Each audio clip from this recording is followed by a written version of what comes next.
morning, everyone. Welcome to another spring showcase. We'll just let a few more people come in before we kick off.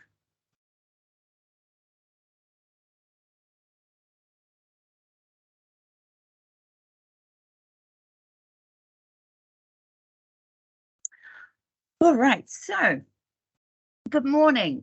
Very happy to be here with Northumbrian Water Team and Open Data Institute this morning for another spring showcase. So you're going to hear from the team on fueling innovation with open data strategy shortly. Before we do, though, I just wanted to give you a little bit of context around spring and these showcases and what we're trying to achieve. So for anybody who isn't aware of us, we are the Water Sector Innovation Centre of Excellence. We're supported by all 18 water companies across UK and Ireland, as well as the supply chain. And the goal is to remove duplication in the water sector and to accelerate innovation. So there's fantastic innovation happening regionally, like what you're going to hear more about today. But there is actually duplication of efforts that then happen on a national scale. So what we're trying to do is bring to life the brilliance that's happening on a regional level so that others can learn from it and accelerate their own innovation programs and ultimately problem solving from that. So our goal is to share insights from innovative projects that are going to help other water companies and broader stakeholders to be able to accelerate and learn from each other. We are the custodian of the water innovation strategy that exists in the sector, and that strategy has over 200 ambitions in it that the sector wants to achieve by 2050. So our service offering is moulded around enabling that document and helping innovators and water companies to solve the problems that are in there. So we've got two service offerings. One is the Spring Accelerator, and Chloe is going to drop some links into the chat to help if anybody wants more information. But that accelerator puts calls for innovation out. In January, we're going to be launching a new one on the theme, which is enhancing and protecting natural systems. So more information will come out about that over the next few months. But our second service offering is around knowledge transfer. And so we have a knowledge library which exists on our platform. We've currently got 45 case studies there. We've got another 80 odd in the pipeline to upload at the moment.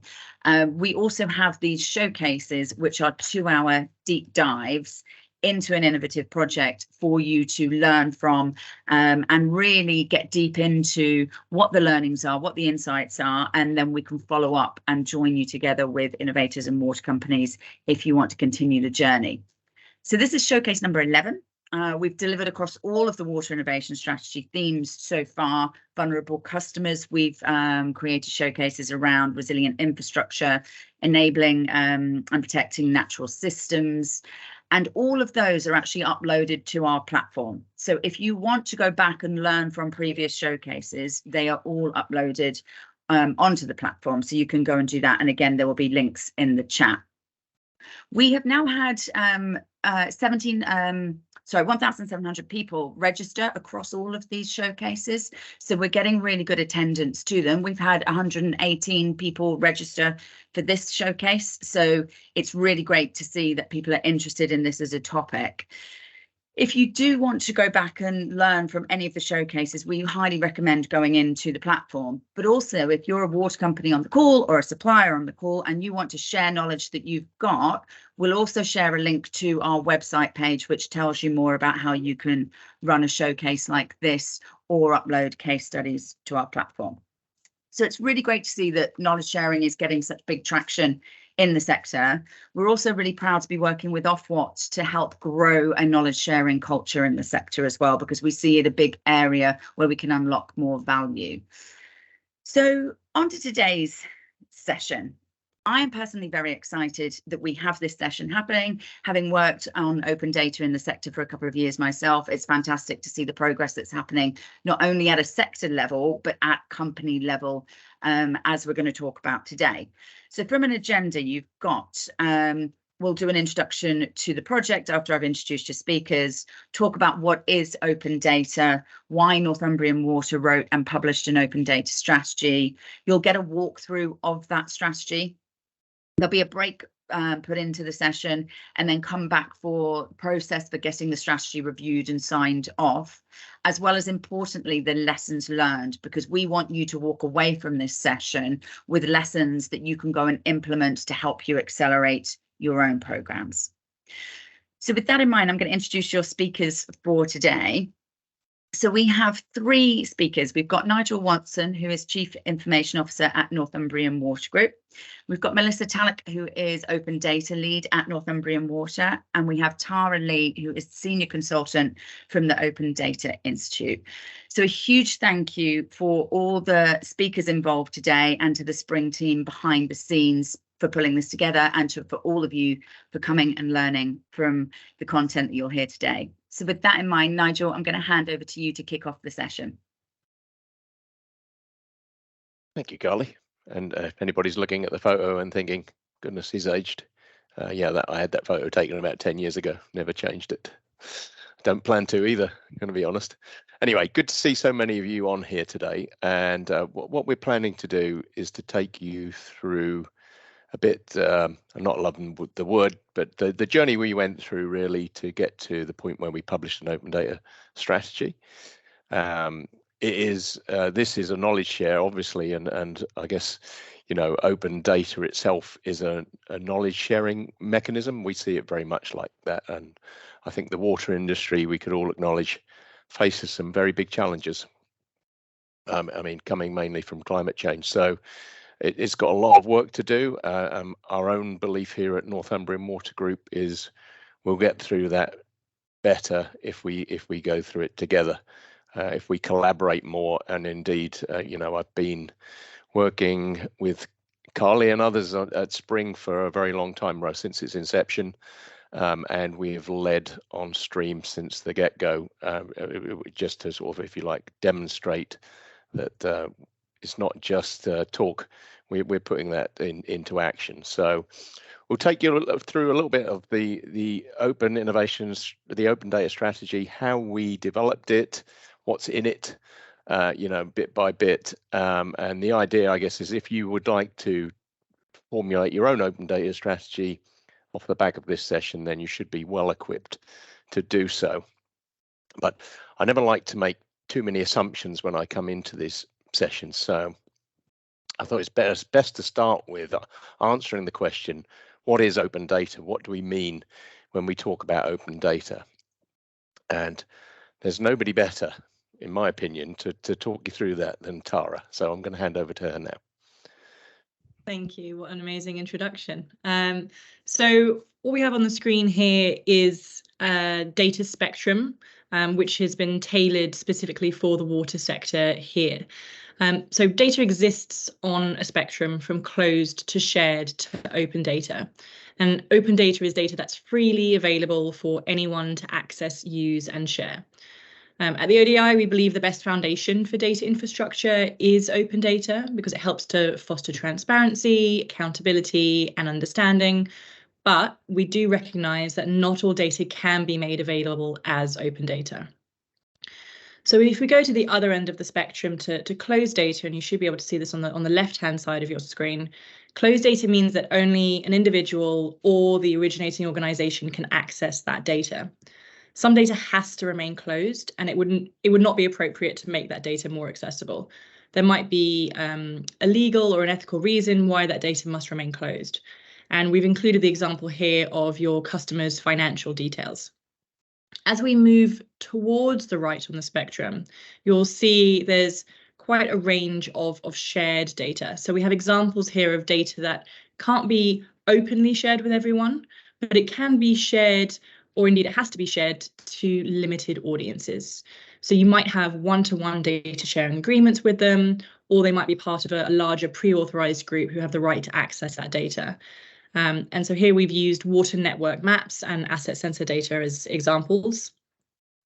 And then we get to, you'll see sort of the public access column there. So that's data that's shared more widely, but it's not by definition open data. So anyone can see it, but if it's not licensed or the license restricts how the data can be used, it's not open data. So burst data is the example that we've used here. And then as we get to the right-hand side of the spectrum, we get to open data. So anyone can access, use and share this data. For that to happen, open data has to have a license that says it's open data, because without a license, the data can't really be reused. There are sort of a maximum really of 2 conditions that the license might have. One is that the people who use the data must credit whoever is publishing. So this is the sort of attribution license. And then you can also have a license that states that people who take that data and mix it with other data then also have to release the results as further open data. So this is a share-alike license. It's not super complicated, but it's important to understand the differences there. In terms of what good open data looks like, it can be linked to, so it can be easily shared and talked about. It's available in a standard structured format so that it can be easily processed. It has guaranteed availability and consistency over time so that others can rely on it. And it's traceable through any processing right back to where it originates so that others can work out whether to trust it. So the example we've used here is drinking water quality by area as a good example of open data.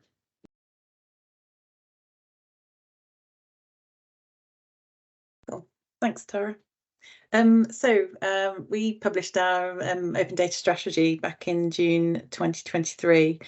And Nigel, why did Northumbrian Water decide to do this? Why did they decide to write and publish an open data strategy, and what prompted you to do that? I guess it comes to value, really, Melissa, in that sense that we felt we could get more value and we could learn more quickly by combining our data sets with other people. So if I go back to before a time when we even imagined we would have an open data strategy, I guess our answer to this was to run data hacks. And we've done those over the course of the last 7 or 8 years, where we've taken 10 years worth of leakage, pollution, flooding, you name it, interruptions to supply, I think was another one we did. So we'd look at a problem domain and try and gather all of the data that we had, with some longitude as well, maybe 10 years worth of data. If we could lay our hands on that, we'd put that into a cloud environment and we'd create an event. And that event would invite people in to play with our data, and we would have a bit of a process for that where we would redact any personal identifiable information or anything that had CNI in it, critical national infrastructure, I should say, and then we'd put on the event. We'd ask people to sign an NDA to participate. We'd watch them ingest the data. We'd provide subject matter expertise, competition, prompts, prizes, etc., and then we'd watch them destroy the data at the end. And that mechanism had enabled us to make great strides. In particular, a great example is we reduced our category 3 pollutions by about 80% off the back of one of those events, bringing the insights that we discovered in that event back into our business. And so we had we started with a good sense that we could get value from our data and it could help us to improve our performance. And this was a little serendipitous, I think. We had our first foray into open data, really without understanding that that's where we were going, which is the thing that is now known as the National Underground Asset Register. So that came out of our 2017 Innovation Festival. And we had 3 sprints, 3 out of the 6, I might say, because it was a much smaller event back then, that identified the need for a common underground map of assets for various different reasons, actually.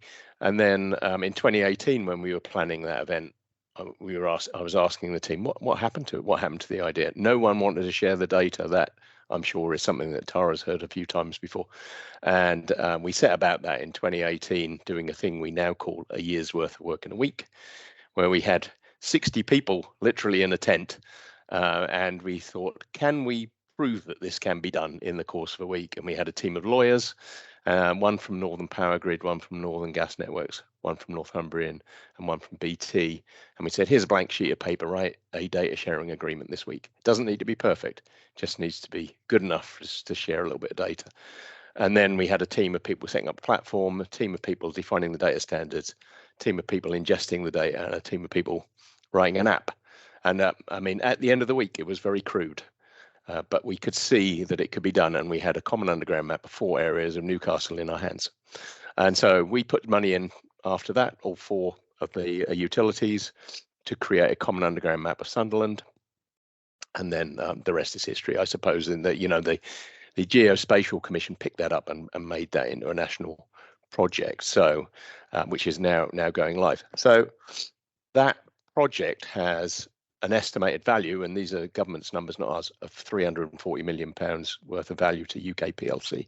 So it's you know, it's a pretty heady example, I suppose, one we may never match again, but it gave us some belief in the idea of open data and the idea that open data could create value for us and beyond. So with those things in mind, I was thinking about a thing we refer to a little bit here in Northumbrian is machinery. Have we got the machinery in place to allow us to do open data in a reliable, predictable and repeatable way? And I had to drew the conclusion in the end. The answer to that was no.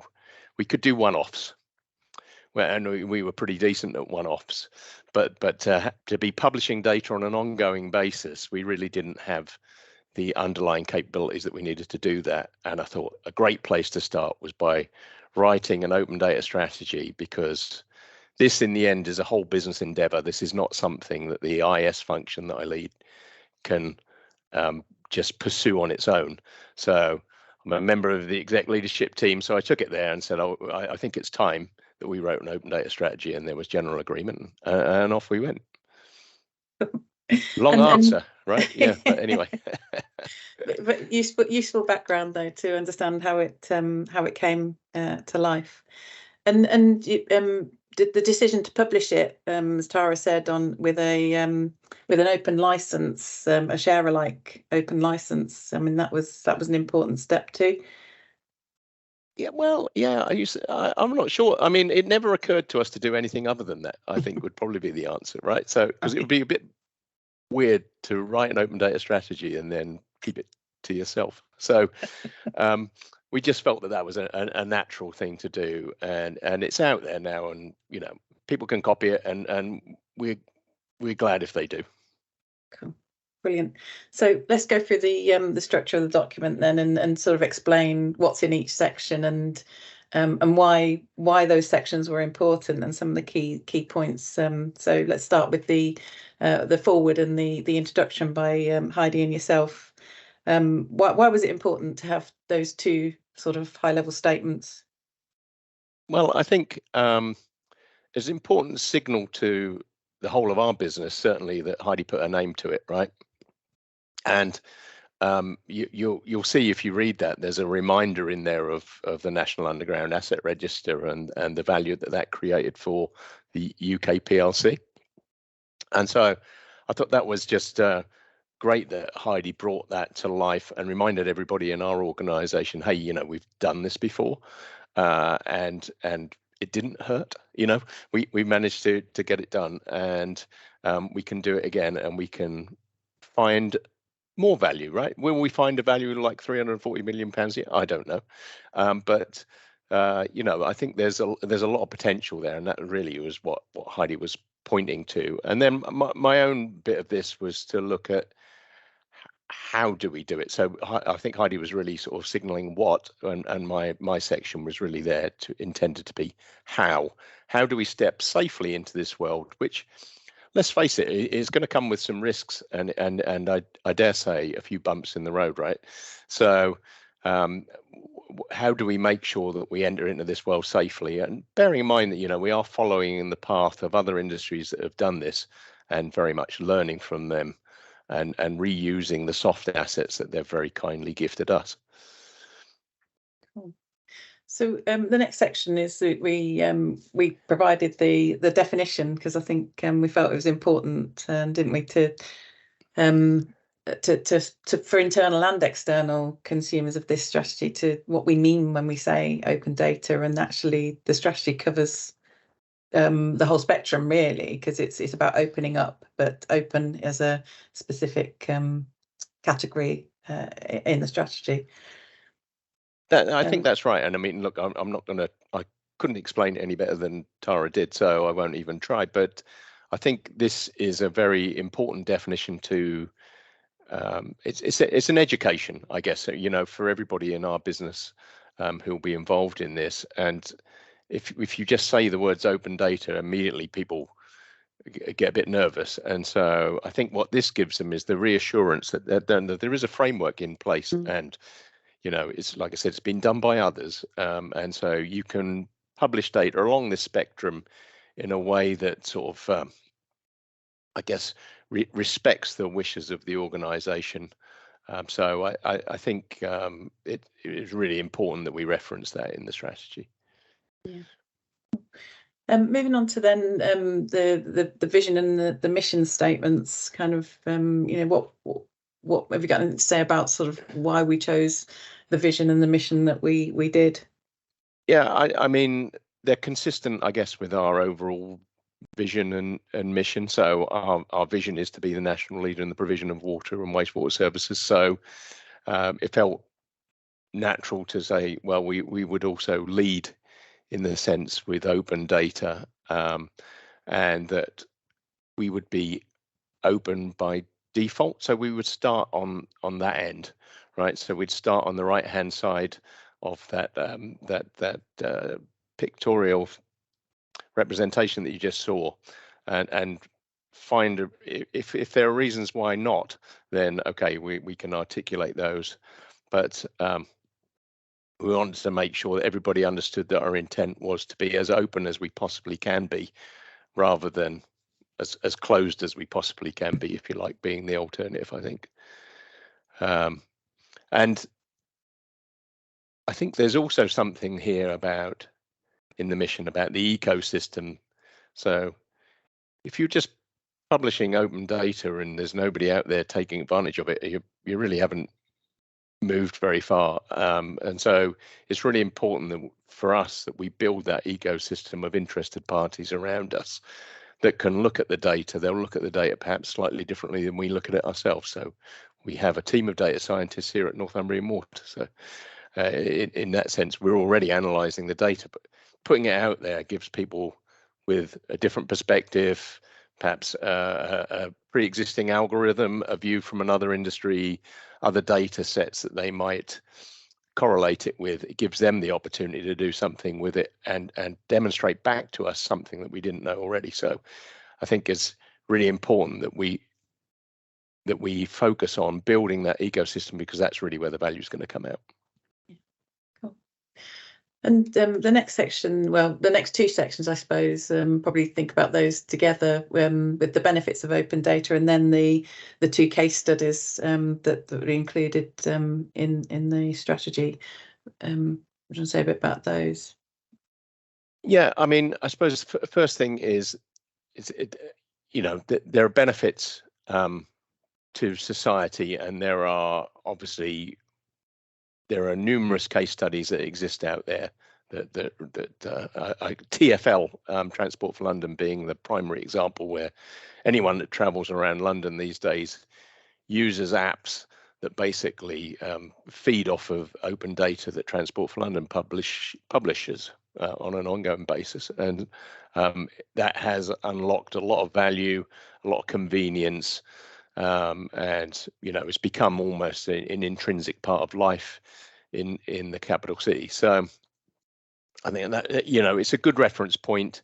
I'm not 100% sure that we'll ever find anything quite akin to that in terms of convenience for people in the water industry, but nonetheless, it shows that there are opportunities for innovation, and that people will, like I said, take our data sets, maybe they'll combine them, they'll find some insights in there that things that we haven't noticed ourselves. So if I think back to one of the hacks as a classic example of this, someone said, do you realize in the 12 to 18 month period after a move in, move out event, you're starting to see sewer blockages, and we developed a hypothesis around that, which is that's when people start to do renovations and building works, and builders sometimes put things down into the sewer that cause blockages. So, you know, it's those kind of things that you perhaps with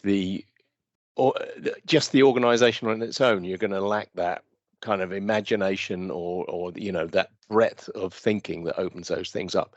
So yeah, good examples there from TfL and obviously Nuar again, it being a bit of a poster child for the Innovation Festival. So we're unapologetic that it features, I suppose, in more than one place in this document. Did you want to say anything about what you've been doing with supporting citizen science as well? Because you've taken some bold steps with that too. Yeah, we have. I mean, one of the things we did with citizen data science, this is we found a couple of people. We've been working a lot with the Royal College of Art in our innovation program in general, and they invited us to participate as judges on a particular competition, and we ran into a couple of young people there who were just finishing a joint master's degree, both of them. And the joint masters was from the RCA and from Imperial, which is a really, you know, fascinating mix, I think, of design and science. And we took them into our business for a year. Actually, we're just looking. We're now at that point where we're reviewing what do we do next. But they were both looking at measuring river water quality. I suppose that's you know, quite serendipitous in that way, through different lenses. So one of them was about how do you get water sports enthusiasts to collect data, and and the other one was more I guess around schools and how do you engage schools in that. And we feel that there's a role for citizen data scientists here in data collection, particularly in something like river water quality, where the public clearly has an interest in it, and we will never be able to have sensors across all of the rivers. So it's like, how do you incorporate data science into the bigger picture of data? So that being perhaps data from highly calibrated sensors and expensive sensors, the type that we would have to deploy, satellite imagery, et cetera, et cetera. But we think that citizen data science is a jigsaw piece, I guess, in the picture. Oh. Right, so onto I guess the main body of the strategy, the 6 pillars which articulate how we'll deliver against the vision and the mission. So the structure of these, I guess, each of these has a set of commitments associated with them and measures of success, as well as a description of what we will do under these. What do we mean by these things? And why was it important, I guess, to include the commitments so clearly and the measures of success? I mean, I think when you publish any strategy, I did an MBA quite a long time ago, it was, but one of my professors always talked about the so what. Is like, forget what if analysis, do what's the so what analysis. What's different? What's going to change? What are you actually tangibly going to do differently because you've written a strategy and you've published it? So what we wanted to make sure was that these aren't just words.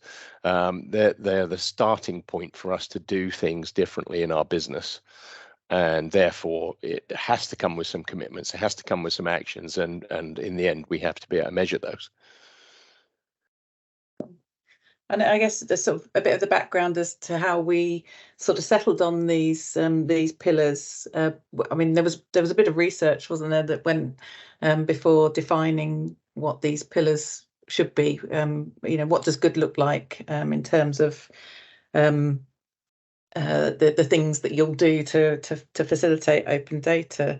So, I mean, Tara will come on to this, I guess, later in the talk, but we certainly started with all the papers that outline best practice from the Open Data Institute. But then there was a lot of research, wasn't there, around, you know, who who's doing well, who's got some good solid open data strategies published already. And I think we looked at the Irish government as a leading example of that, and took a lot of inspiration, didn't we? That's right. Yeah. I'd always forgotten that, but yeah, it's a long time ago. Looking out and going, okay, other people have written open data strategies. Which ones of those resonate with us? And I think the Irish government has done an excellent job. Yeah, you're right. And there are others that sort of, I guess this is a, bringing together of a few different strands. Cool. So if we go through each of the pillars in turn, then so the first one is all about leading the industry, and I guess that echoes back to the vision statement around being national leader, aligned to the broader corporate strategy, and obviously lead entrant on stream. I mean, have you got anything to say about why it was important to lead the industry pillar, I guess? Yeah, no, well, I guess just like I say, consistency is important, I think, across everything we do in our business. And as you said, yeah, we led on stream from the very start. I think, we will keep on pushing the industry to do more. The question I always ask, whenever, honestly, people in our organization will sometimes say, open data, are you sure? And my answer back is a question really, which is, okay, are we going to learn about climate change on our own? Does anybody really think that's a good idea? So there will be bumps in the road when we do this, like I said, but I think, we have to be brave, and this organization is luckily like that, and so I think we're reasonably well positioned to lead the industry. So the next one then is make it easy. Make it easy for who, I suppose, and why? It's for the ecosystem, and I think if you don't make it easy, more at the point, people aren't going to engage in it, and therefore publishing the data will be for naught. So I don't think it gets any more important than that. The data has to be well catalogued. It has to be easy to consume. It has to come with supporting metadata and explanations. As I mentioned, we've done a lot of data hacks where we've provided subject matter expertise in the room, and we've found that to be immensely helpful. I think what we're trying to do here is say, okay, can we do that in an asynchronous way? Can we make the data available to people, and can they form a hypothesis, and can they test that, but without necessarily having access to a subject matter expert right in front of them? So how do you do that in an online world? How do you make that easy for people? Yeah, and I guess it goes back to sort of what you were talking about, the risks or the perceived risks and potential risks of opening data. Actually, if you can help people interpret your data, you can help to avoid those scenarios where you misinterpret, people misinterpret data, and provide false insight, I guess. Yeah, that's exactly right. Exactly right. Yeah, I mean, I think if you don't understand the data in context, then there's that real big risk that someone's going to look at something and kind of go, so well, that says it's more than 50, or it's less, and without really fully understanding, well, what does that mean? Why is it like that? So we're going to have to become experts, I guess, at the metadata that goes with the data itself. Okay, so the next one then is outcome focused. I mean, we've touched on some of this, publishing with purpose and that, but just explain a bit more about why it was important we included this as a focus area. Yeah, I mean, every time we've done a data hack, and I think this goes to this, we always start with a problem that we're trying to solve. So, how do we reduce the number of category 3 pollutions, for example? That was the question we asked in one of the data hacks we ran. So it's always for us going to be about how do we improve the performance of the business, and I think how do we improve the environment that we operate in, and how do we improve the lives of our customers? So we always want to have those things in mind whenever we're defining a problem that we're trying to solve.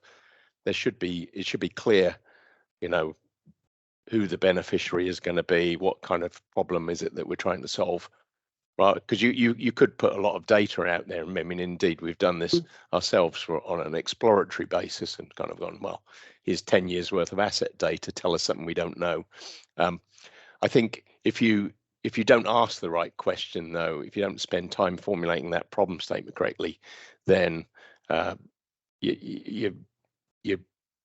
if you get any value out of an exercise like that, you've just been lucky. Yeah. Agreed. So on collaborating with other sectors, I mean, you talked about big thorny issues like climate change. Just to expand on that, what you meant by collaborating with other sectors.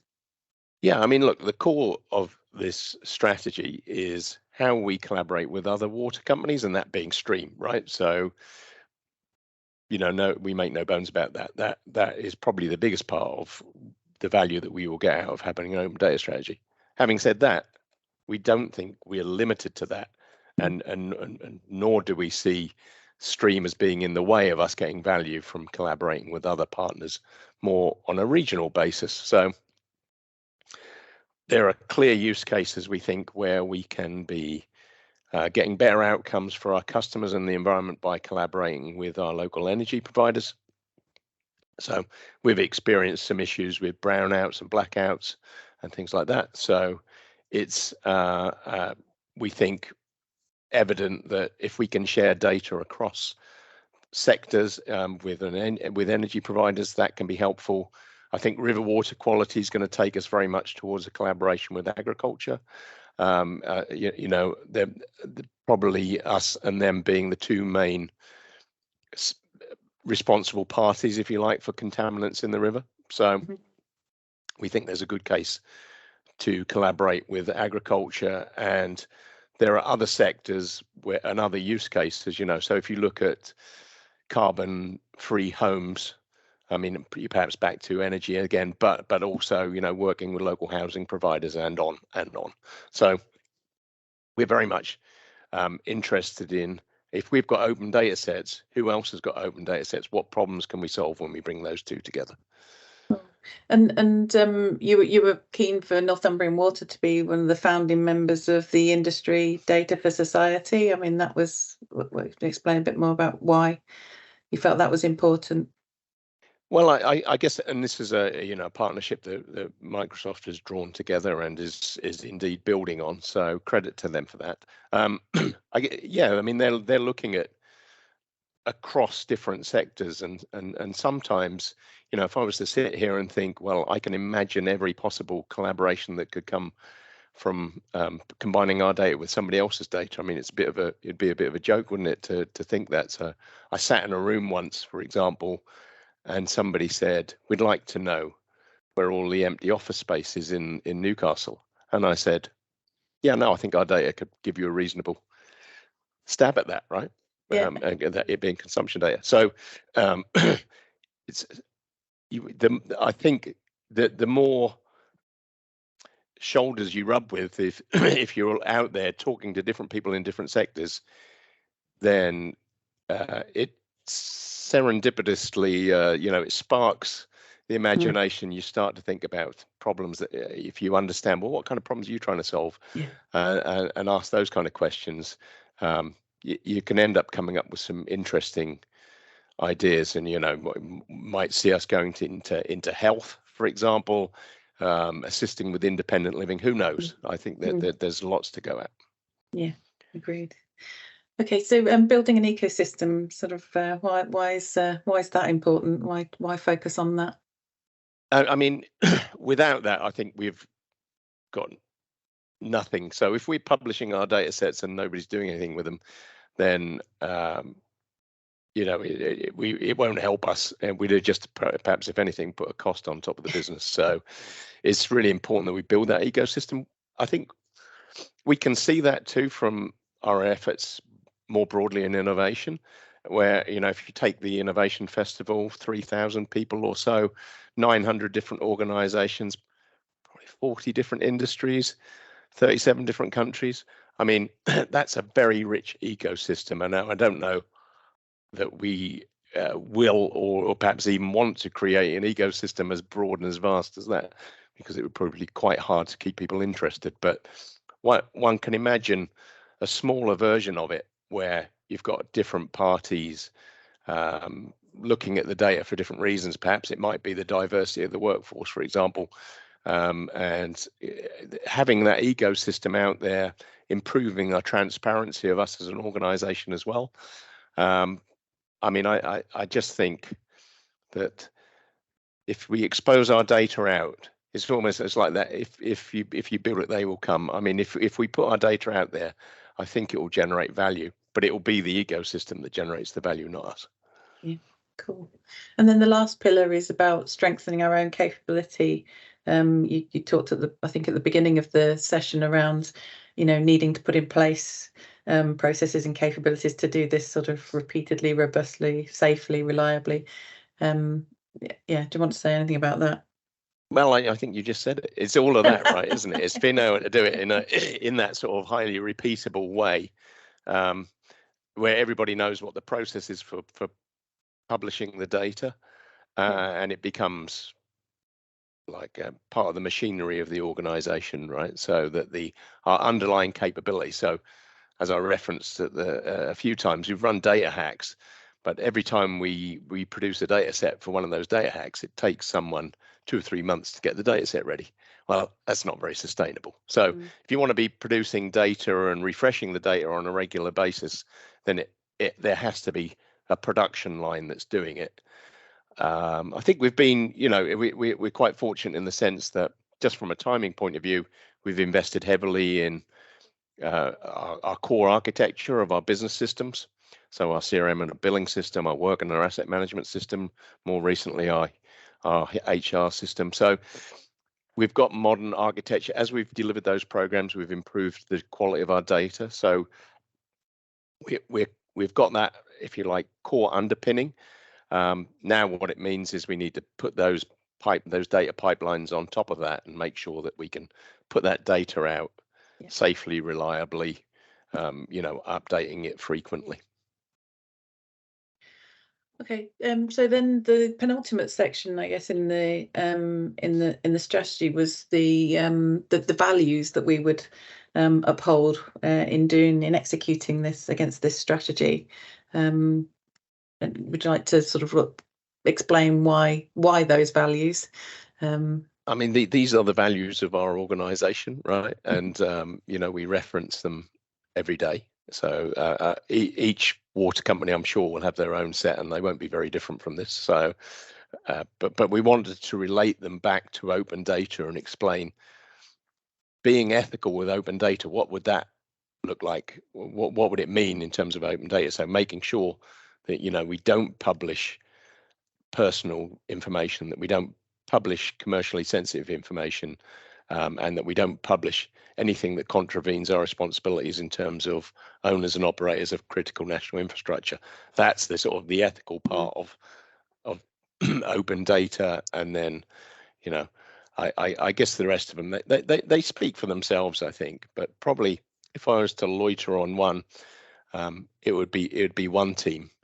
And that's the point I made at the top about this has to be a whole business endeavor, where it cannot just be something that the IS function undertakes. We're going to have to bring our colleagues along with us in this sense, because it's new, relatively new. They would have seen value from data hacks before, but getting used to putting our data out there, getting used to receiving insights from outside the organization about the data, all of that will take a little bit of getting used to, and that's something that we'll keep at, because that's something we've experienced before when we've delivered transformation programs into our organization. You have to stick at them. We've got a really good culture in this business, and we don't want to change it overnight, but we want to keep nudging it forward, right? And I view this as another catalyst for keep nudging the culture of Northumbrian Water forward in a good way. Yeah, and I guess that's particularly tricky with the backdrop against which we're all operating at the moment, with increased scrutiny and the media coverage as well, I guess, doesn't help all of that, does it? So yeah. No, I think you're right. I mean, yeah, there's a lot of noise, isn't there, and heat, and not that much information and nuance and balance. I guess that, that's mainstream media for you, and I don't really want to sort of go further into that, but in the end, if you kind of go, okay, as an organization, how do you counter that? One way in which to counter it obviously has to be more transparent, and so I think that's what open data will help us to do. And like I said, I probably in the early days we'll find people will misuse the information, misuse the data, quote it out of context. I don't know. I mean, I'm expecting a bit of that, but we'll get over that. We'll get over that fairly quickly, and then I think we can move on to deliver a lot of value back for our organisation, back for the environment, and ultimately for our customers. Cool, brilliant. And so the last section is the if the rest of the main bulk of the document is like how we're going to do it and what we're going to do. This is the, I guess, when we're going to do it, is the last section in the strategy. So you can speak to this bit, Melissa. I should be asking you. I think probably you're going to be the one delivering it, but I think it was important though to put some milestones in place, right, and just to be clear on, this is a commitment. This isn't, like I said, just a document. So we will be publishing data sets on a regular basis, as with the roadmap that we're building for in stream for the whole industry. I think it would be a fool's errand to sit here and go, well, we're going to do leakage on this date, pollution on that date, spills on that date. I mean, what we need to do is to iterate and keep building value, keep feeding that ecosystem, and keep looking at, well, what's the next best data set to publish. So we'll do that ourselves as well. But I think it's it's the right way to proceed as from everything that I've read. But I mean, maybe you'd like to comment on that too. Yeah, I suppose, and I'll come back to this maybe in the lessons learned section as well, because I think there's a lot of we set out this plan when we released the strategy, but actually keep coming back to this plan and iterating it is really important, because you learn such a lot through doing. So yeah, we can put these milestones in, but sometimes things take less time and sometimes things take more time. And I think you only know that through doing. I think, and as long as you're prepared to take a more adaptable approach and more agile approach to delivering this with an eye on the vision and the mission, it's you get there in the end. But I think we'll come back to that on lessons learned, I think, at the end. Cool. Okay. I think we're just about ready. We're going into a 10-minute break. So when we come back, we'll be looking at the process for sign-off, and then also lessons learned, and then obviously finishing with the Q&A session. So we'll go into a break now. If we come back we'll start again at 11, so it's a little bit more than 10 minutes. So we'll see you back at 11 and we'll go through the process. First being that they were really busy, so but yeah, I felt like that was a really high value exchange. Yeah, cool. And then when we were sort of felt it had moved on and refined further, we engaged the Open Data Institute as a subject matter expert reviewer. I mean, Tara, can I bring you in here and sort of explain the role that you played in that, and any reflections you had through that process? Yeah, so I mean, first of all, I think I should say that both of you had clearly done a lot of research and incorporated best practice by the time the strategy came to us to review. Usually I'm quite vicious with my red pen. We were holding our breath, I'll tell you that. but my pen was stayed. There was not very much that I had to feed back on. I think there's there's a few things in the different sections that you've just gone through that were sort of noteworthy to me. I don't know if you want me to go through that now. Yeah, Melissa. do that. So I think starting with, I mean, first of all, the structure, you know, the structure was great. You'd incorporated all of the different elements that we would normally recommend. Starting off with your forwards, we really appreciated the emphasis that you had, not just on, this is not just about your relationship with your customers, but also the value generated from open and share data across different sectors and also within your own organization. A lot of people forget that one of the biggest beneficiaries to opening up data is its own organization, because you help to break down some of those silos within the organization so everyone can use the data better. You also recognise the cultural change that occurred and had to occur within Northumbria for this to be successful, because it is a cultural shift in the ways of working. So that's really important to bear in mind.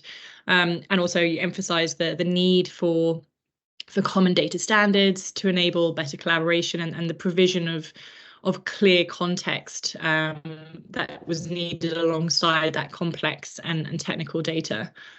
In terms of your section on what is open data, I mean, you've talked about this already, but it's really important to define and be really clear about what it is and isn't. It's about, you know, there's an element of maintaining accountability, but it's also reassuring your audience that your strategy is focused on responsible data sharing. It's not about opening the floodgates. Sorry for the pun there. It's something we always, the ODI is always emphasizing, because we're the Open Data Institute. So some people might assume we want to do away with privacy and security, which is obviously not the case. And you know, as you mentioned, you wanted to be leading the open data charge here with this strategy, and I think having that definition and clarification in there also ensures that others are considering what's safe, responsible, and ethical to share. In terms of your mission and your vision, your 6 pillars demonstrated really clear commitments and prioritization. It's important to know you can't do everything at once. It's just not possible. So having that specificity really helps to build trust and manage your stakeholders' expectations, and having those sort of clear outcomes on what you want to do and why. It also makes it clear to your audience why some aspects are being prioritized over others. For the benefits of open data, you gave numerous examples, which we really liked, of the actual and potential benefits, not just the financial, although those are obviously very important to make your business case, but also around the environmental and societal ones as well. I think we made one recommendation to you here, which I know you took on board, which was not to talk about data as fuel upon which the business runs, because we talk about it as infrastructure. Because if you talk about it as fuel it's finite, and when it's used up, it's gone. And that sort of analogy tends to, it reinforces tendencies to hoard the data. Mm-hmm. Whereas if you think of data as infrastructure, it means it's reusable, and when it's planned and managed properly, it benefits both public and private users and creates better equity, and it connects multiple sectors. But it's still important to keep it accessible and secure, which sounds like a contradiction, but it's not a contradiction. You know, when the good foundations are laid, I'm going to carry on with my analogy here, it sort of allows others to build more easily upon it, so that we can create those thriving ecosystems around it. And in your strategy, you recognise the need to create good conditions to enable others to innovate with your data, including managing risks to mitigate potential harms to people in the communities. And also the fact you recognise so many different benefit types that could be realised. So from that greater transparency and trust to better decision-making processes, supporting innovation both internally across different sectors, and improving your own data quality and management practices. And then in terms of your pillars, I won't go through every single one of your pillars now, but I just wanted to highlight 3 of them really. So the making it easy, as we've discussed, it's, you know, open data by definition, it's data that anyone can access, use and share. And it's important to think about the different needs of current and potential data users and what barriers they might face, even if those barriers are unintentional on your part. So, you that also includes providing that good metadata, which is data about the data, to give users the context needed to understand what that data is and also what it isn't. What is it telling and what is it not telling? What can't it tell? In terms of your building an ecosystem, I come from community engagement background, so this is one of my general priorities in all my work that I do. But sort of bringing that diversity of thinking, experience, and troubleshooting is so important if you want to solve the challenges your organization is facing, and to stimulate that cross-sector working so that solutions from one sector can be reused to solve challenges in another. And it's also about that communication and the feedback loops that you need to embed, because there are always lessons to learn on processes, prioritizations, data quality, and so on. But if you're not communicating and facilitating those feedback loops, then your data won't be as well utilized, and potentially improvements will be lost or blocked. And then the other pillar I wanted to focus on was your strengthening your capacity, so your capability. I think it's really important for everyone to recognize that skills and literacy, they're not likely to be fully developed at the start of this journey within your organization, and also amongst your stakeholders that you want to engage with. So there is going to be a need to develop these to realize your ambitions. And then sort of general feedback. I think most of what we recommended when we were reviewing your strategy was just around strengthening certain points that you were already making to an extent. I think one of the key things that we did raise, and I want to emphasize, and I know you did take it on board, was the focus on data ethics. It's quite it's a relatively new concept, but it's essential to embed it into your ways of working when opening data to ensure positive outcomes and mitigate risks. And I think as a reminder to everyone here, GDPR does not address ethics, so you do need to consider it separately. So I think that would be sort of my overview and the reflections that I had on your strategy. Yeah, well, it was certainly valuable for us to kind of get a bit of a sense check from a subject matter expert, and I think we did find it useful, and we certainly, and even things like correcting language around open data was really, really useful, because it's we're learning how to do this as an organisation. So having that specific step in the process to sign off was, again, as Nigel said, we were confident by the time we were heading towards putting it in front of the exec leadership team that we were as confident it could be as good as it should be. But the one final step we did do before we put it in front of the exec leadership team was the comms review, because it is super easy to get ever so technical and sort of lose yourself in jargon. And actually, we wanted to make sure that this was as readable and sort of engaging and as an understandable document as possible, because we basically, the audience could be anybody, and so that step, sort of tone of voice, making sure the language was straightforward and engaging was really important. I mean, Nigel, you took it to the final step through the exec team review. Do you want to say anything about how you went about that? Well, yeah, I mean, nothing very original, but I did obviously, send them the document and then talk them through it. And then what surprised me was how many comments came back, actually. So it did prove that they were very engaged and understood what it was that we were trying to get done. So, but I do think incredibly important that we do everything as a team, right? As one team. It's one of our values, but we really live it. And it starts with us sitting around the exec table. So I say this often, but I don't have one single personal objective, not one. I get measured against leakage, pollution, customer experience, etc., same as everybody else. And I think it felt right then for me, if we're going to deliver outcomes from this is something that's going to help us to achieve our performance targets, that it had to sit under the jurisdiction of the whole of the exec team. And then we finally published in June. So I guess just the beginning and the end of that time period, you know, from October 22 to June 23. Were you surprised it took that long, or were you expecting it? Yeah. If you're asking me for lessons learned, I mean, everything takes longer than I want it to, right? So I don't know how many times I need to learn that lesson, but yes, I suppose. And it's the review process, right? It's the review process, and each one of those, if you're going to do it properly, you're going to have to allow for feedback, and then you're going to have to incorporate that feedback, right? And each one of those was probably about a month, I would say, on average. So actually writing the document itself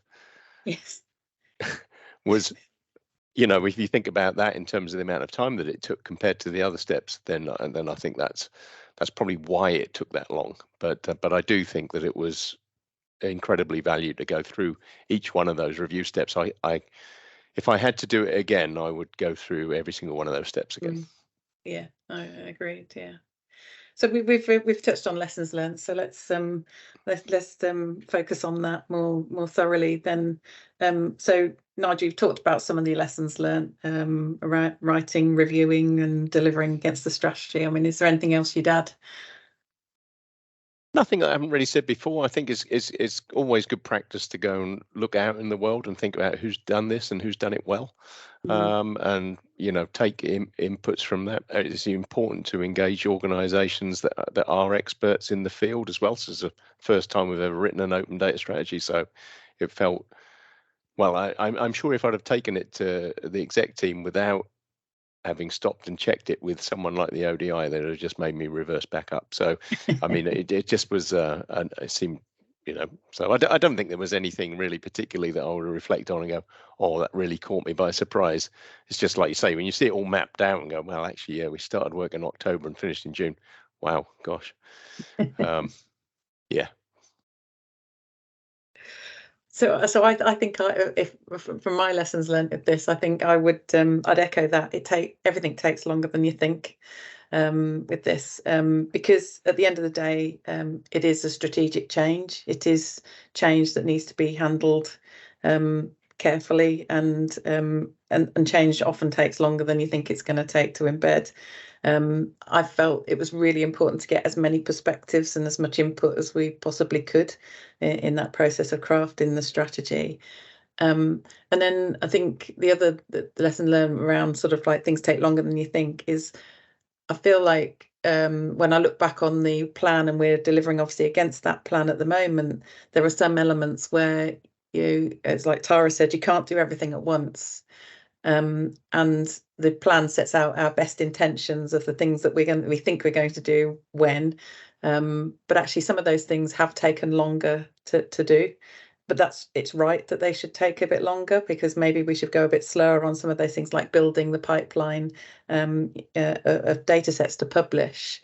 Like I say, you've got to bring people along on the same journey, and so having lots of conversations, I think, and reassurance, and putting in place some of those key processes, like a risk assessment process, making sure that's fit for purpose before you could even think about publishing data sets, I think is to make sure you are being responsible. So I think it's good to be ambitious, but I think you've got to be brave enough to sort of change the plan, adapt, and incorporate new learning, rather than kind of slavishly follow that plan. We shouldn't be afraid of iterating the plan and the roadmap. And I think the other lesson learned was around community engagement. Again, thinking sort of ambitiously about this and where you ultimately want to get to, but actually start small, because it does take quite a lot of effort to engage and support an ecosystem. And so starting with established relationships, and thankfully Northumbrian Water has a lot of existing partnerships with innovation circles, and that means you can sort of tap into something that's already there, and you don't have to create something from scratch. But focusing on just one or two of those as a starting point, because you can't turn on an ecosystem effectively overnight, the scale that you might want it to be, but start small. and focused, and then focus around some challenges that are interesting for that particular group or that ecosystem. I think that's a really good point, Melissa. I mean, you know, we have relationships like with the Rivers Trust, for example, and the work we're doing in the Ouseburn area, and then there's the, as mentioned in the strategy, the national, so the Northern Integrated Drainage Partnership, and most water companies will have those things.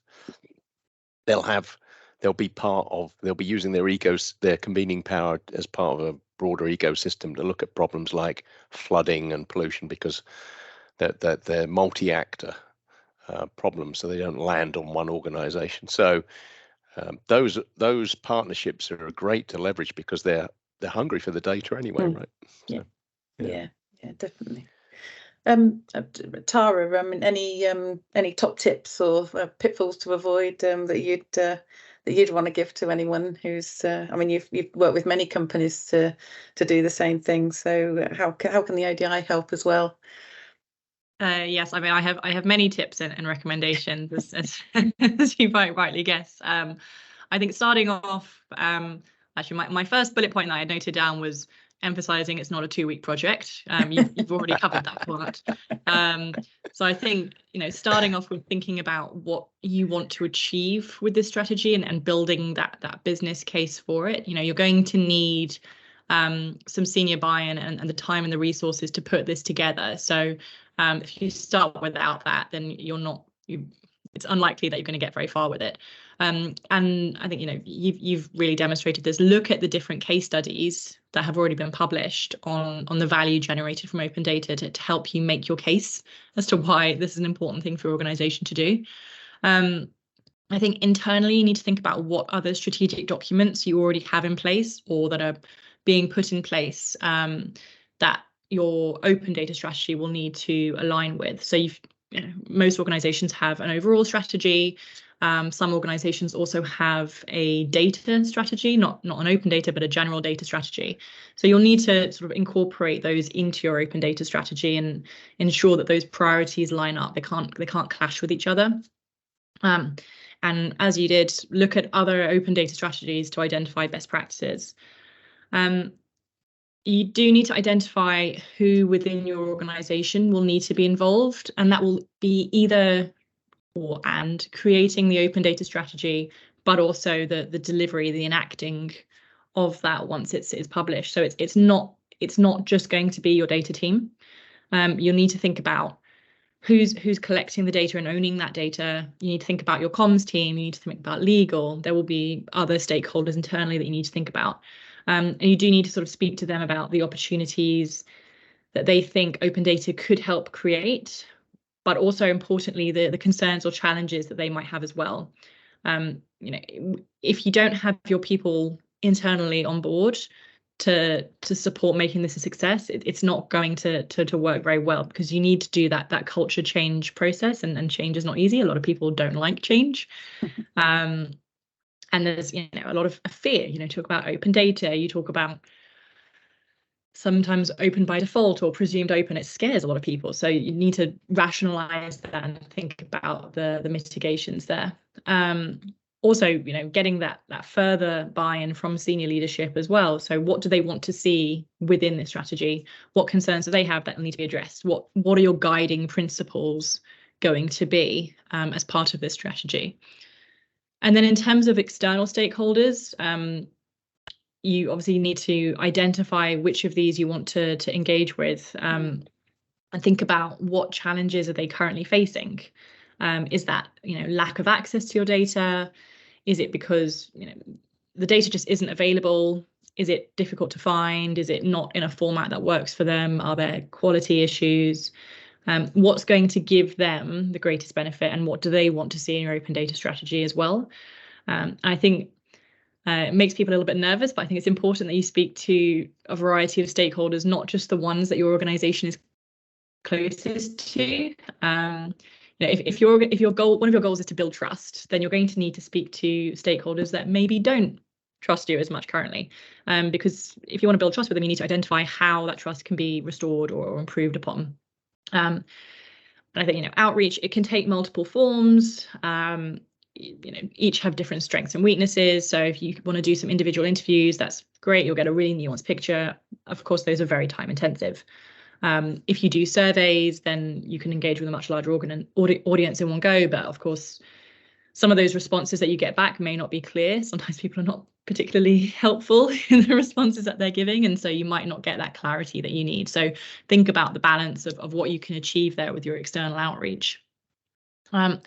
Once you've done that, both internal and external feedback, you do need to sort of summarize the challenges and opportunities that you have to address within your strategy. It's important to sort of recognize all of that feedback within the strategy.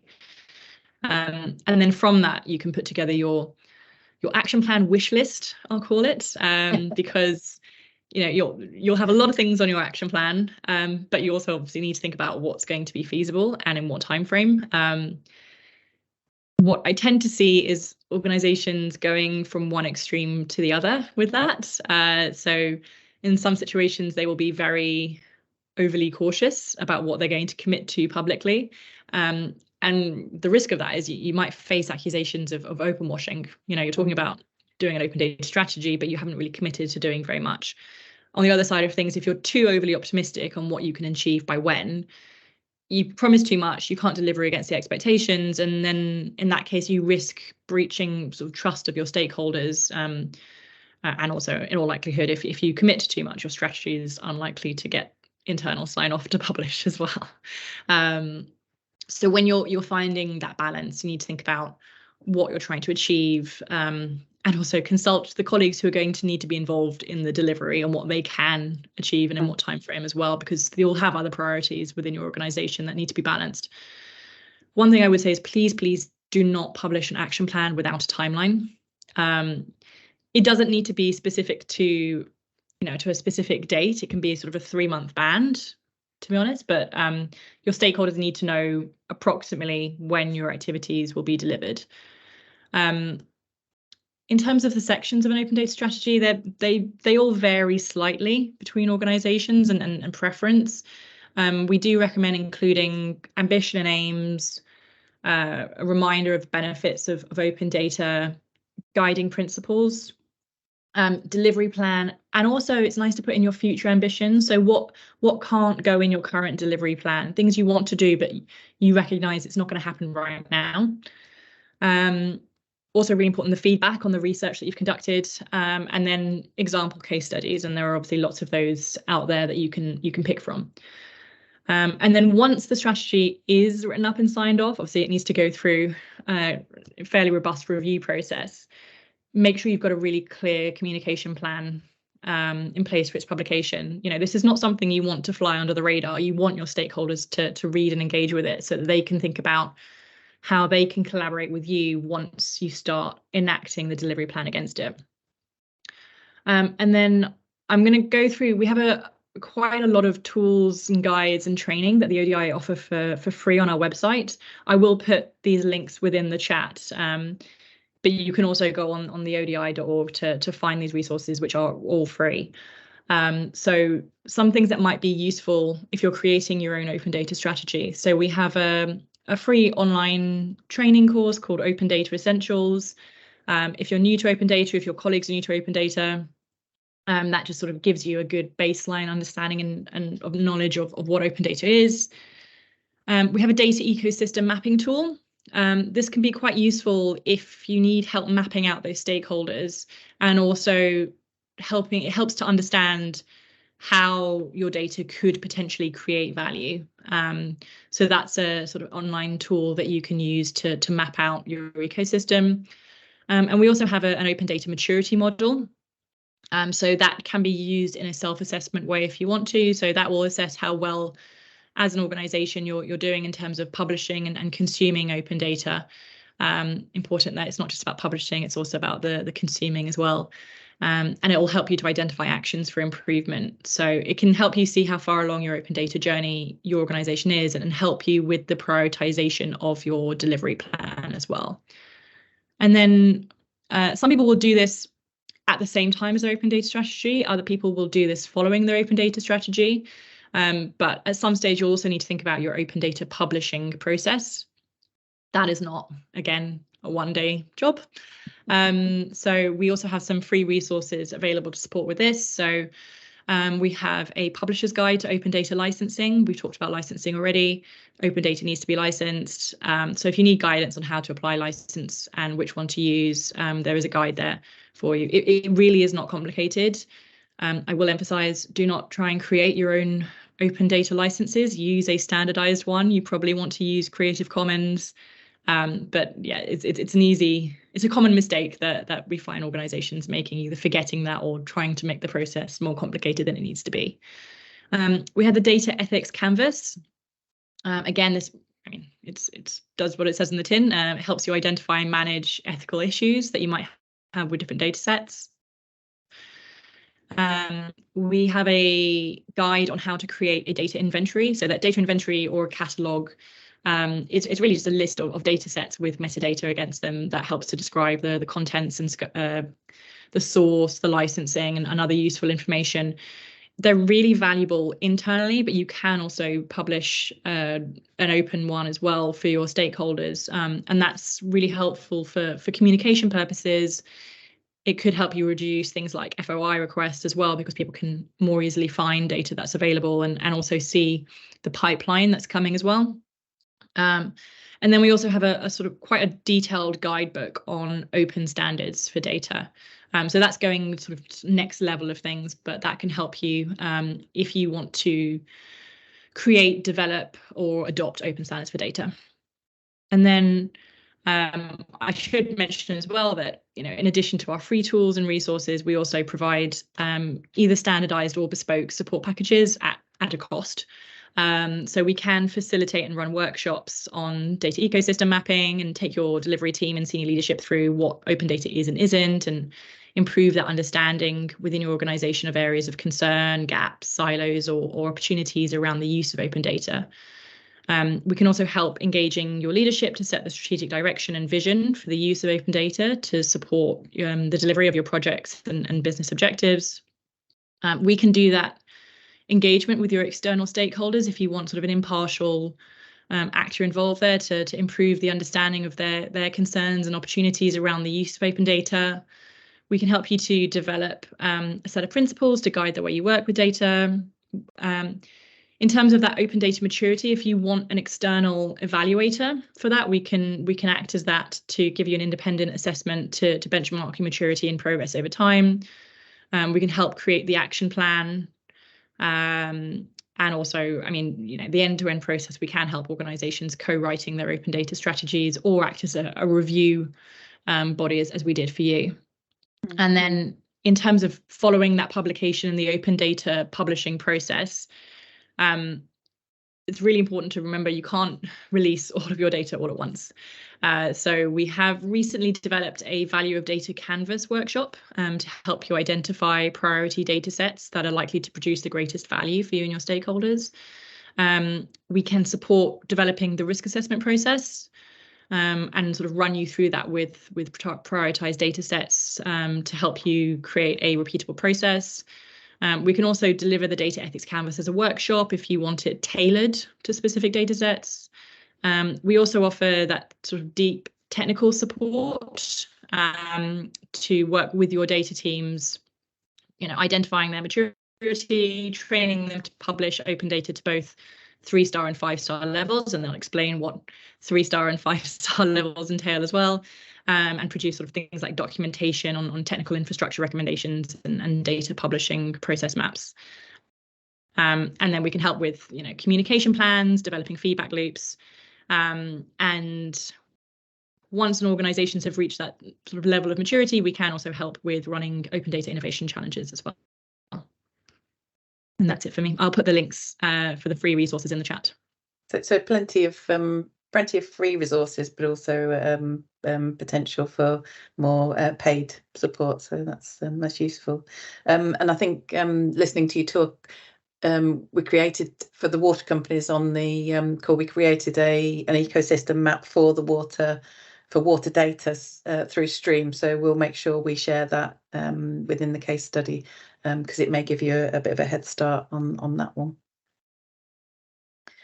Cool. I think I'm handing back to either Carly or Chloe now for questions and answers. So I'll stop sharing my screen. Thank you very much, guys. That was really, really great. And thank you again for being so open and honest with your showcase today. We've had quite a few questions come in through the chat, so if there's any more that come in through the time of the Q&A, I'll try and add those on to the end. But just let you know, any questions that aren't answered in the time today, we will follow up and add those onto the platform alongside the case study and the recording, which will be available shortly.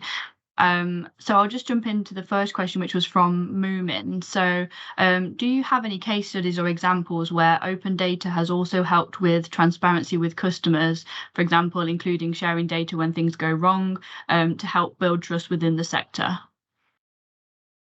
Yeah, we could probably all have a go at this. Do you want, Melissa, do you want us to start off? Yeah. Well, I mean, I can talk about what we're currently doing around this. So we've done quite a lot of analysis over the the data requests we get through for our EIR, so environmental information regulations process, because that gives us a clue as to what do people want to know. And they might be individuals, but they might be groups, and there might be organisations. So that we're using that as a bit of a start point to start the discussion around, well, what of those kinds of data sets can we open up more openly? And so I think that helps with sort of starting to build transparency. Also having conversations with our operational colleagues around certain operational data sets, such as blockages, around leakage, again, to help build transparency, but also to talk about the challenges that we face with those particular things. So, for example, wet wipes causing blockages. You know, that's if we can provide more information around that, can we help to solve that problem? So it's we're looking at that at the moment. Certainly, Nigel. Yeah, I mean, the only thing I would say probably on top of that, because I don't have a great case study from open data, but I'm hoping maybe Tara does. But if I think of another part of my world, which is cybersecurity and organisations when they're faced into an incident like that haven't been very transparent, I think you can clearly see that they pay the price. And you know, I can think of a telecoms operator that I won't name that tried to sort of keep that quiet, and it always backfires, doesn't it? So I think it's really important that that we're as open as we possibly can be. Yeah, I mean, I would say a lot of the reason why people start with open data strategies is they want to build that trust through being transparent. So sort of generally open data strategies help to build trust through transparency, as long as obviously, you know, you are being specific and you are delivering what you say you're going to deliver in them. I think in terms of a specific case study where that's helped, I can think of Syngenta, a good example of that. So they're a global agriculture company. I think they do sort of seed products as well as things like fertilizer and stuff. And they published open data on how they hit their sustainability goals. So they said what they wanted to do with their sustainability goals, and then they literally said, you know, this is not just words. You can check the data yourself to see what's going on. Obviously, the data needs to be trustworthy itself. But you know, organisations more likely to get in quite a lot of trouble if they're fudging the data there. So that's a sort of a good example of that. Cool. Thank you. Okay, and on to the next question then from Lucas was, could you elaborate on how outcome focused squares with being open by default? The latter may suggest being outcome agnostic. Yeah. Okay. So I'll have a go at this. And Melissa and Tara, feel free to jump on top. I think when we talk about outcome focus, that's about solving problems that we're looking to solve, right? So how do we improve on our performance on leakage? How do we improve our performance on spills? How do we improve our performance on interruptions to supply? So we've got quite some experience of framing good problem questions, and obviously when we do that and we put those out into the ecosystem with open data, we'll be very squarely focused on an outcome, or at least having a new question to come back into our organization, some new hypothesis that we can come and test back in our organization. Being open by default, I think, is, in my mind at least anyway, where we're putting data out there that other people might use to solve other problems, right? So I don't know that we'll do this, right? But I gave an example earlier on where if you went, okay, here's consumption at commercial properties, someone might use that data to go, oh, do you know what?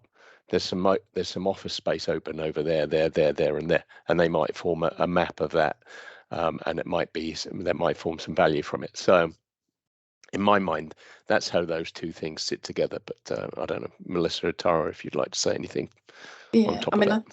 I think that they do sit alongside each other, because the outcome focus is the reason behind it drives the publication. Open by default is the starting point at which you start at with how can we release this data. So is it what mitigation, what risk measures do we need to apply to that, and then you work back and say, well, how do we control the risks that are associated with the data sets that's associated with that challenge that we're focusing on. So I think they're slightly different things. The outcome focus is kind of the reason for wanting to open up a series of data sets around a challenge. Open by default says we're going to start on the right hand side of that spectrum, and we're going to work back according to the risks associated with those data sets. Yeah, it's a prioritization exercise, right? You can't open it all up at once. It would not be safe or reasonable to open all of the data all in one go. You have to prioritize what you're going to open up, and also how you're going to open that data up. What format will that data be released in? What's going to produce the greatest value? And different stakeholders will want that data in different formats. Again, publishing all of that data in all the various formats that it can be done is really time intensive and labor intensive to do. So thinking about what is it that you want to achieve will help you prioritize what data sets and in what formats you're going to start with, and create that pipeline. And as you said, Melissa, the sort of open by default or presumed open is more thinking about, you don't start off with that default thinking of this data is too sensitive, it can't be opened up. You think of, okay, we want to open this data up. What do we need? What mitigations do we need to put in place for that to happen? And in some cases, data sets will be too sensitive and they can't open them up at all. And that's fine. Like, as we've said with the data spectrum, not all data can be made open. Some data has to remain closed. But it's just asking those questions from day one. Right, we're going to open this data. What do we need to do? You might get to a point where the answer is, it's got to stay closed. That's the mitigation. But in other cases, it's, we've got to, make some changes, reduce some fields and so on to make that possible, or we need to group the data more. So as you said, different things there. Yeah, and I think also, when you're looking at those risk mitigations, if you don't have the outcome sort of that you're aiming for, you can release a data set that can't be used for the outcome that you're focused on, because you've had to anonymize it or aggregate it so much it can't actually help solve that problem. So it's just being mindful of both. I think it's the why and the how. I don't think I've met someone from a commercial team yet who hasn't said, oh, we don't use this data commercially at the moment, but we could do. Yeah. And that's the reason not to open it up. And it's like, you've had this data, you've been collecting this data for 10 years and you've not done anything with it, but we might do in the future. And like, well, actually, there's the risk of opening up the data. There's also the risk of not opening up the data as well. What value are you missing out on by not opening it up? Yeah. Agreed. Thank you, guys. So the next question from Ian was, how does the NW organisation have to change to be able to integrate the different types of output that open data projects will generate? For example, how do operational teams change their processes to utilise citizen science data effectively when it doesn't fit the data quality that sensors provide? Yeah, okay. I'll have a initial stab at this, and again, Melissa, feel free to come in on and put your point of view. So how do we have to change as an organisation? I'm hoping not too much, but let's see, right? So we have squads. So we have teams of analysts and data scientists that face our business today using our own data and getting value from our own data, right? So I think that's where we're starting. So the business and the squad, so there's one for water, one for wastewater, one for customer services at the moment, and you know, we might expand beyond that. Let's see, but they bring in a business problem, and then we iterate and we work in generally monthly releases to deliver new value back to the business. And so our business is used to getting value from our data, right? So I'm not tackled the citizen data science question there, but just organizationally how we're set up is I'm thinking we will leverage that structure.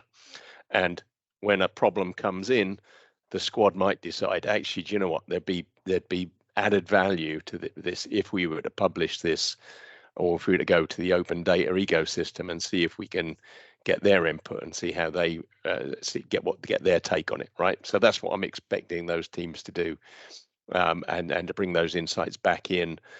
Generally speaking, from our experience with data hacks, and I don't think it'd be much different, to be honest, is we've formed really interesting hypotheses out of the open data exercise. We've never had a complete answer, right? So you always have to take that hypothesis, prove it, disprove it, get rid of the false positives and the false negatives and things like that in them, and then that typically is like a 6 to an 18-month process. So I think there'll be that kind of thing going on embedded within the existing processes that we have and the structures we have. So but you know, we'll learn as we go. We'll learn by doing. As for citizen data science, yeah, I mean, I think you have to ideally calibrate it, right? So I mean, one of the first things we did out of the Innovation Festival was to put up a moss tree in the middle of Newcastle to improve air quality. And what we found was there was the urban observatory across the road from us, and when we tested the sensors, they were wildly off, right? I mean, in terms of their and in that case, the data wasn't usable at all. That said, I think you know there is a place for low cost sensors, and there is a place for citizen data science and the participation of citizens in solving these problems with us. So I would never dismiss it out of hand. I think it just needs to be calibrated where possible, combined with other data sets as well, and correlated and tested, and then you know you can use it for what it is. I mean, understanding what it is, but yeah. So, Melissa, is there anything you'd add to that? No, I mean, I was going to say, you know, in terms of how does Northumbrian have to change to be able to integrate that, it's that you've already, like you've alluded to, the Innovation Festival as kind of like the organisation is used to receiving outside-in perspectives and incorporating those, and also you have mechanisms and processes in place to support through seed corn funding, for example, the ongoing development of those ideas. That so you continue to work with people post the festival, for example. I think the other thing I think is, I agree with your point about it's not a massive change, because those teams that you reference are already using open data, bringing data into the organisation from open data sources, for example, around managing triad periods, you know, using a lot of data that is being published by other people to help join with the company data to provide insight. And then I think the last part around incorporating citizen science data, that's about understanding the definition of that, so and being able to distinguish between citizen science generated data and the associated potential quality challenges with that, and not using it as if it is fully calibrated instrumentation data. So as long as you know the difference and it's clearly defined as a different kind of data, you can handle that. It's always a case of user beware. You know, if you understand how the data is generated and the quality associated with that, and how much you can rely upon it, then you can use it appropriately. And it's the same for our data when we're publishing that. We need to be clear about that to potential use of our data. So I think it's about definition of that data.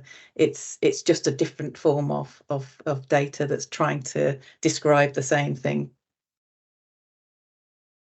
Thank you. So on to the next question, which was from Kat, that said, thank you for an interesting insight into the mechanics of building the strategy. Can you give us an idea of the scale of the project to create the strategy? How long did this take to put together, and how big a team contributed? Melissa, do you want to go with it? Well, hopefully we've answered the how long it took. I think the timeline we've answered. Yeah. Well, I think that question came in before that section. How big a team? Well, it wasn't really a formal team as such. It was kind of, as we said, it was started off Nigel, myself, bit of research, pulling something together, and then bringing people in as reviewers. So there wasn't a team as such. It was kind of a part of the day job, really. Indeed.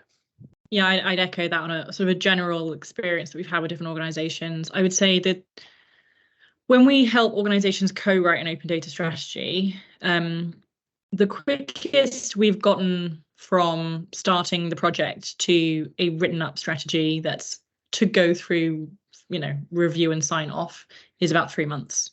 But it is a little bit of a case of how long's a piece of string, because different steps in the process can take longer or shorter periods of time, depending on what else is going on within an organization. How quick and easy is it to bring together different stakeholders, both internally and externally, to have those conversations? The size of the organization, you know, the person leading on this work, do they have sign-off power themselves? Do they need to get sign-off from higher up? You know, are there other big events coming up, which means, you know, your comms team won't even want to look at this for another few months and so on. So yeah, I think you probably want at least 2 people working on this within an organization, because you want to sense check each other. And then as Melissa said, you'll bring in different people within the organization. You don't need a huge team all working on it at the same time, but at different points, different people will need to be brought in to give their context or their expertise or sign off powers. Perfect, thank you. And so on to Nico's question, which is, lots of challenges were met by the team putting together the data in the NUAR, for example, interoperability, data standards. Is there a place where the issues, applied solutions and potential uncertainties are published? Yeah, I mean, Nico, if you want to contact me, I'll do my best to try and find that for you. I'm not sure it will sit in one place, to be honest, because we as I said at the top, we started that. So we went through, you know, a couple of innovation festivals and did that year's worth of work in a week, and took it up to the point where we'd got a common underground map with Sunderland City Council. And then at that point, it got handed over to the Geospatial Commission, and they ran with the rest of the project. So I don't know that we've got all of their lessons learned, but, you know, we have been strong supporters of the program right the way throughout. So if you drop me a note, I'll see if I can find that, or at least pull together a couple of different bits, a couple of strands for you. Thank you, Nigel. So on to the next question from Kat, which was, can you share more insight about how you got up and running with socialising and beginning to execute the plan internally once the strategy was agreed? She says, I appreciate this is very new. Well, I mean, yeah, that is the process we're going through at the moment. We've met, I mean, obviously we've had business planning, so everyone's been super busy on that, so nobody would thank me to go and try and get a load of time to talk about open data while that was going on. But we've recently been having conversations with the operational directors who are obviously part of the review process. So that's water, wastewater and asset management, with Nigel, to talk about, well, delivering against that plan, what that plan means, and the process that we'll be adopting to publish data. So all of the different steps we'll go through, from identifying what's valuable through to actually getting data out the door to start the conversation. And then this conversation is kind of then happening with members of the respective leadership teams in the company.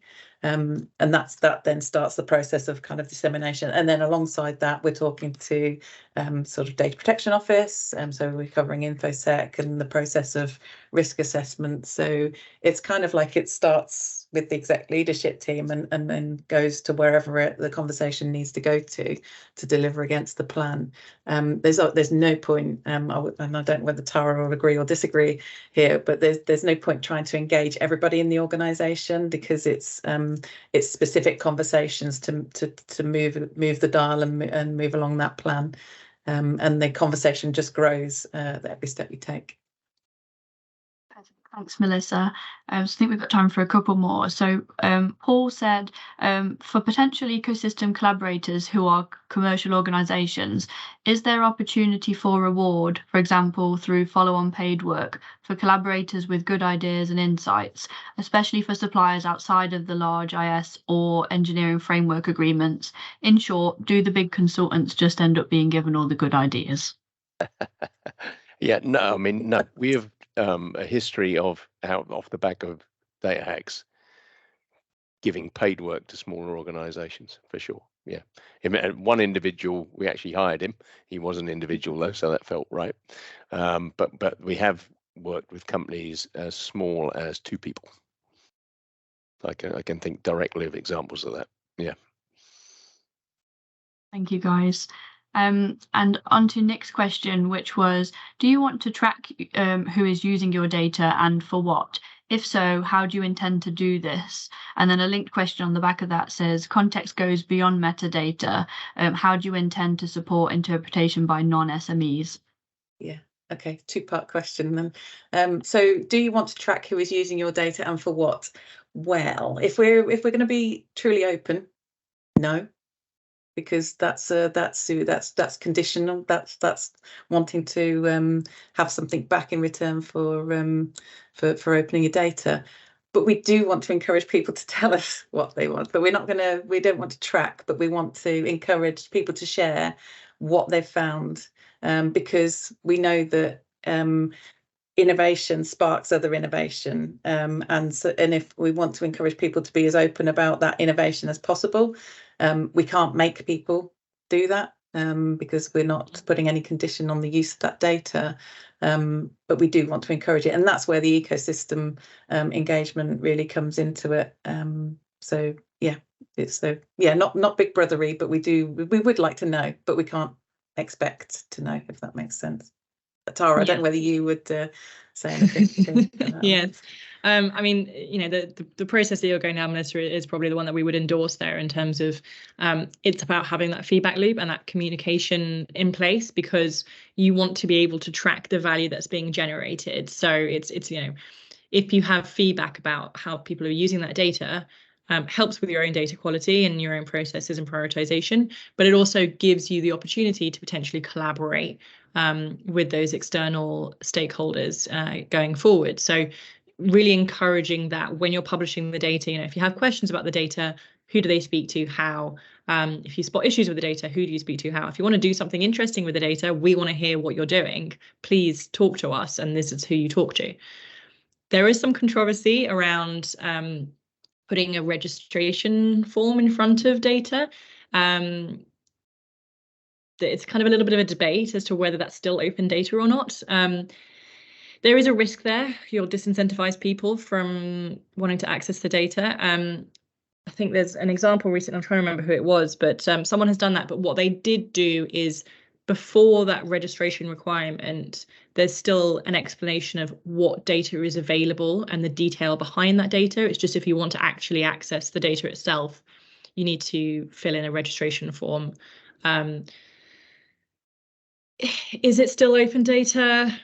It's a bit of a debate, to be honest. I can understand why people do that, because it can be difficult to track the data. But if you think about the communication far enough in advance, you will probably get a really good sense of who's using that data. But there are some people who do not want to fill in a registration form to access it. So it's a little bit of a controversial one, that one. And then I guess the second part is a really good question, because the metadata itself doesn't give the contextual information associated with the data set. So you have to think about, if you're publishing a data set, and particularly if you're publishing it in the context of a challenge as well, actually explaining some of the terminology, explaining how the data is created, what process creates it, and also how to interpret it. I mean, leak is is a brilliant example, because actually the leakage figures we report is unaccounted for water, really. So if you need to explain that, and there's loads of we're often think about pointing to guidance that already exists around this, rather than having to sort of create new content. So I think guidance documents around some of the metrics that we have as a sector can be useful to people trying to interpret that data. But it is about thinking about, it's almost assuming that you're trying to explain it to a new starter in the company. And that, if you start with that in mind, then hopefully people will be able to understand the data a little bit more readily. But also, going back to Tara's point, it's providing a support function for people to be able to ask questions to clarify about the data in question as well. Yeah, I would say think about how other people, if they were looking for your data, what search terms are they going to be putting in as well. We see examples of people using like internal, really technical terms for labeling their data. And then, of course, no one can find that data because it's, it's not a common sense way of labeling it. So yes, there is context that needs to be provided when you're publishing the data that sits alongside it. But also you need to think about your labeling as well, how that might be standardized going forward too. Perfect. Well, thank you ever so much, guys. So we have come to the end of the session. There are a couple of questions outstanding, but what I'll do is I'll pop those over to the team, and we shall upload these alongside the case study and the recording, which should be available really soon. So we will be popping out a communication around that when that is available. So keep your eye out for that if you want to read the follow-up case study as well. But I just wanted to say a huge thank you to the team for the showcase today and for joining us. And we hope to follow this up with the like I said, with the case study, and let you know when that's all available. Yeah, thank you to Spring, and thank you to everybody for attending, and great questions. Yeah, Perfect. Thank you all for joining us today. Right. Take care. Take care. Bye-bye. Bye.